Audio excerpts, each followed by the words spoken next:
Hi everybody, I hope you're having a great week so far. This week I want to talk about changing your space. Sometimes we just need to refresh the place that we're in. Occasionally it'll work to go on a vacation or to go out for a walk, but after a while the same four walls staring at you, if they always look that same color, if they never have any refreshing or new inspiration on them, we tend to lose our ability to remain creative and restful in a place that doesn't reflect what we need. We need to look at and visually experience in all of our senses, not just visually, experience input that's going to be life-giving from the spaces that we're in. And interior decorators are great at this, but as a counselor and coach, I also want to suggest to you that this is important for your mental wellness and for your emotional wellness and for your productivity in your work. So here are some tips today about how to refresh your space and make it productive for you. I put a picture up just a minute ago of what my office used to look like, and now at the end of this I'm going to show you what I have done to change my office space because it really needed it. It was just a drudgery to even come up here to try to work because the place was just not inspiring at all. So here are some things to consider. Consider the colors as nutrients. What kind of colors do you need for the specific space that you're renewing? Think about the things that colors do for us psychologically. Yellow can be a color that sells. So if you have a store, you'll want to do yellow. You'll notice that a lot of logos and brands are using yellow. Yellow is also cheerful and happy, and it keeps you up. It's a warm color. Red is a passion color. It is an emotional trigger color, so it can incite impulsivity and engagement. It can also be too much if you use too much red in the wrong spaces. You certainly don't want to inspire a lot of emotional vigor in places where you want to be at rest. So maybe darker colors of red or purples would work better in larger quantities in places where you're going to be restful, peaceful, and serene. So blues and greens and those colors are calming. Inspiring creative colors like purples, silvers, and metallic colors can also bring light into a space. And when you're working and you want to have clarity and be able to see well, you definitely want to have lighter colors. If you're an artist, you might want to have a lot of lighter and more neutral colors so it doesn't impact the color of what you're creating. So think about those colors and how important those are to you. And there is a whole thing about color psychology and how orange is fun, and lots of other things about colors that you can look into. You want to make sure that your space and its color is nourishing what you want to do in that space. Add other kinds of nourishment, psychological and spiritual nourishment too. Add verses of inspiration, things that you're going to put on your walls, pictures, photos, images that are going to help lift you up and help you feel good. You want to create a space that's going to make you live with joy in that space or work with joy in that space. You will actually be more productive if you enjoy being there. Work in the light, rest in the subtle shades. So in places where you want to rest, you want to do calming colors, lower key shades, and in places where you want to be at work, you don't want it to be too dark because you want to have yourself stay awake. And melatonin is produced when we have less light coming into our eyes, so you definitely don't want to start your body going to sleep and your brain going to sleep in your workspace. That's not going to work real well.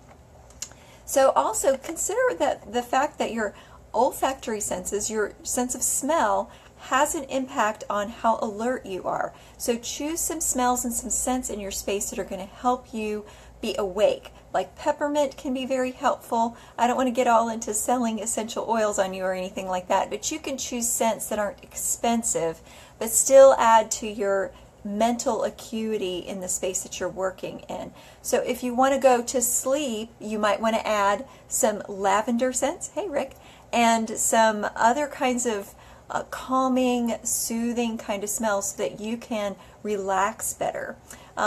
In my workspace, I have a peppermint candle right now because peppermint does add to your mental alertness.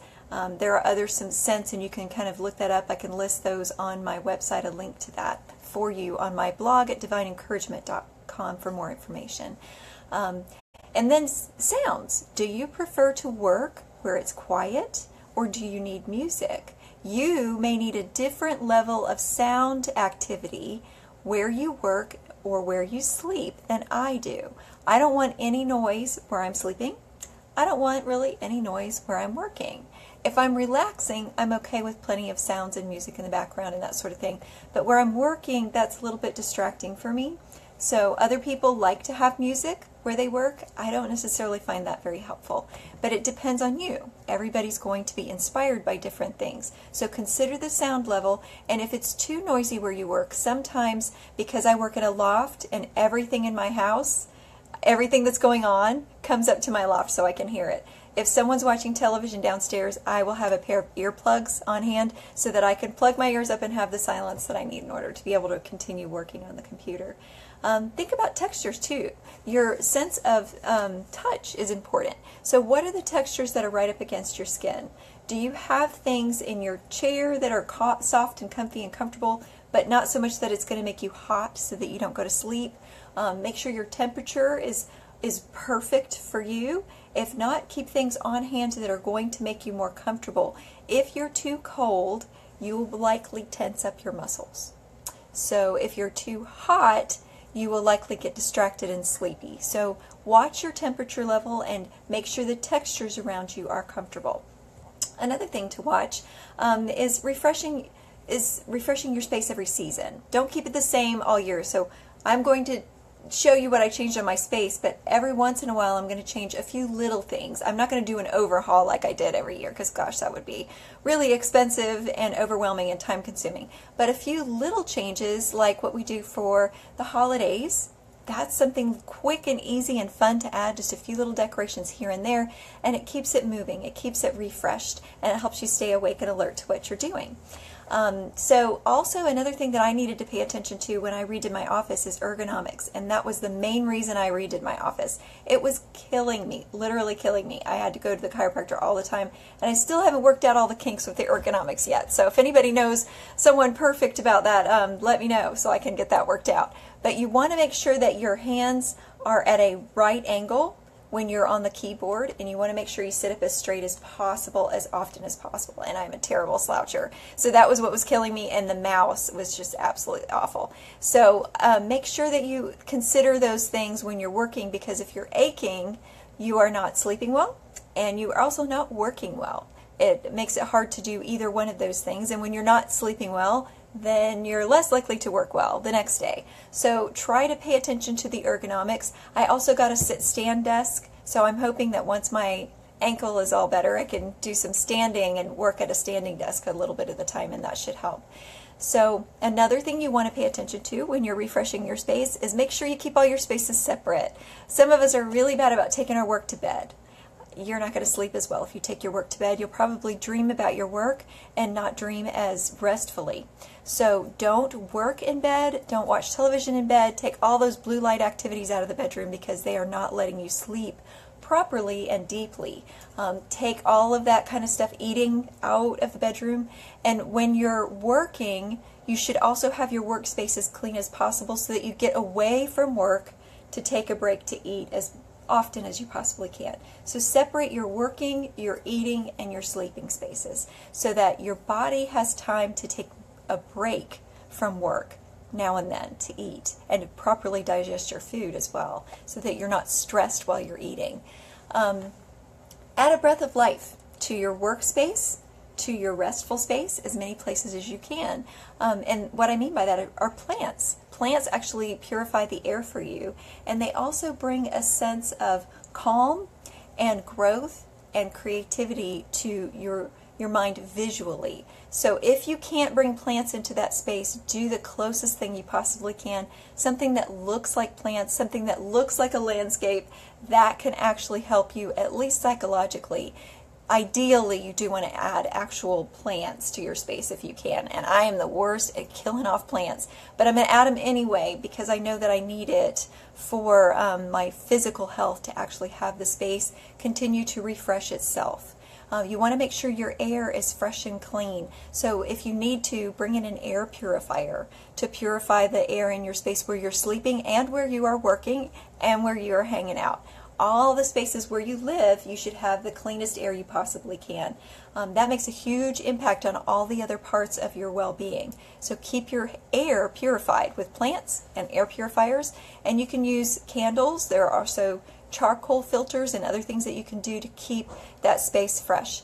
Another thing you want to watch is being courteous to your coworkers if you share workspace by not bringing in food that's going to disrupt their workspace. That's just kind of a work ethic, work etiquette kind of thing. Making sure that you don't bring tuna fish casserole that you just cooked into the mutual workspace so everyone has to smell tuna fish casserole for the rest of the week. Just keep that separate. Make sure that you are cleaning the air after you're done. And don't overspray things like Lysol and chemicals, because some people are sensitive to that as well. Tame the clutter monster. The less clutter you have, the more organized your thinking will be. So if you can put clutter in baskets, if you could to get rid of it quickly so that you don't just drop things off in spaces. Clean often means you clean less. So if you tidy things up just a little all the time, you don't ever have to do those deep cleans that take forever. So it makes it less overwhelming to clean if you have less to clean. Just kind of keep cleaning up a little at a time as you go. And what makes you smile? That's the main key to everything. What is going to make you feel happy in your workspace? What kinds of things around you can you surround yourself with that are going to be beautiful? And I'm going to go ahead and really quickly show you what I have done to my workspace to change it. I'm going to turn the camera around if I can. Oh, looks like, yeah, there we go. Okay, so you can see I've kind of straightened up my bookshelves, and I've added a picture that I found to my bookshelves, and you see my clutter taming baskets there so that nothing looks too terribly cluttered.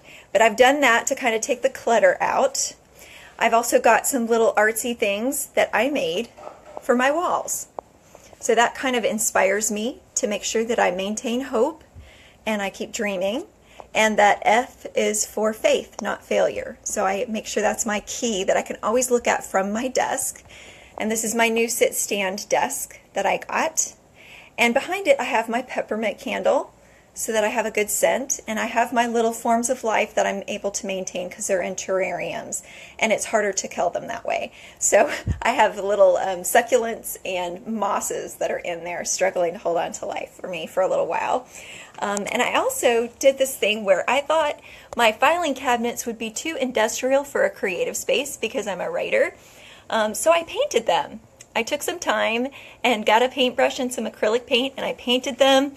I even redid the drawer pulls. I don't know if you can see that, but my drawer pulls have jewelry and fluffy yarn wrapped around them, so they're comfortable to pull on and they're beautiful. So they even have angel wings on them. I don't know if you can see that up close, but this is my new workspace, and I even made a fabric cover for the tops that it looks sparkly and full of stars and inspiring. So this is my new workspace compared to the old one, which you can see in the picture above. So I hope that you enjoyed watching this and that it inspires you to refresh your space. So until next week, I hope you have an awesome and blessed week, and I'll see you later. Bye. Thanks for watching.